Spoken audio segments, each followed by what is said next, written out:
Today, Ubisoft CEO announces the Assassin's Creed Unity launch wasn't perfect, new details about upcoming Ubisoft projects, and Tomb Raider's new engine. It's February 12th, and here's the news that made the cut for the Daily Glitch.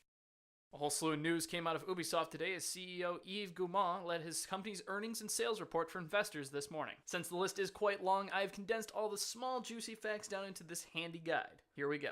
Far Cry 4 blew its sales forecast out of the water by selling over 7 million copies. Far Cry franchise is here for the long run, Guillemot commented, and is a stronger contender in the shooter genre. Just Dance and the crew were just behind with $4 and $2 million in sales respectively. There are 5 AAA titles coming from Ubisoft this year. A new Assassin's Creed game is set to release this year, along with Tom Clancy's The Division and Rainbow Six Siege. No word on whether this Assassin's Creed is the Victorian setting that was leaked late last year, and no word on what the other 2 titles might be. The Assassin's Creed movie has entered production and will begin shooting soon. Michael Fassbender is set to play a yet-to-be-named lead role, probably an assassin. And finally, Ubisoft sales figures are up across the board from last year, nearly 60%, and primarily relying on the Assassin's Creed set of games and the wildly successful Far Cry 4.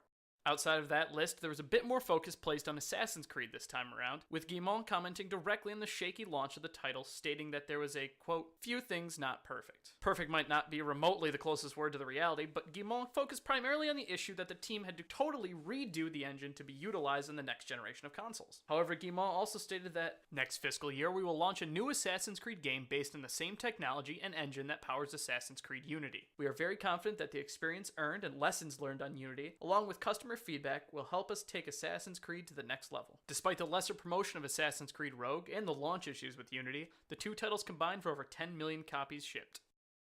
Moving past Ubisoft, some news out of Square Enix today regarding its upcoming Rise of the Tomb Raider. In an interview with Game Informer, game director Brian Horton released a bunch of information regarding the updated Tomb Raider engine. The upcoming Xbox exclusive, which takes place after the recent Tomb Raider reboot, has Lara traversing the wilderness of Siberia with dynamic time and weather systems, allowing the environment to change at the game's whim. Returning from the previous title is the weapon upgrade system, this time expanding to include multiple variations on the weapons. One of the bigger items on the list for Square Enix is building a believable snow technology, allowing for animals and humans to leave footprints in the snowy landscape and giving Lara the ability to dig snow trenches for shelter. The timed exclusive will release on Xbox One and 360 later this year, with other platforms to be announced later on.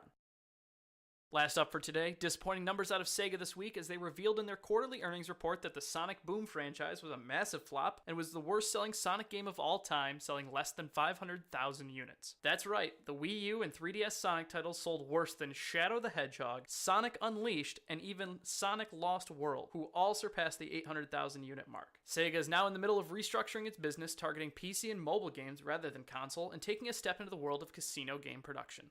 That's it for today. Let us know what you think in the comments below, and as always, you can follow us on Twitter @GlitchFeed and check out the weekly GlitchFeed podcast on iTunes and right here on YouTube.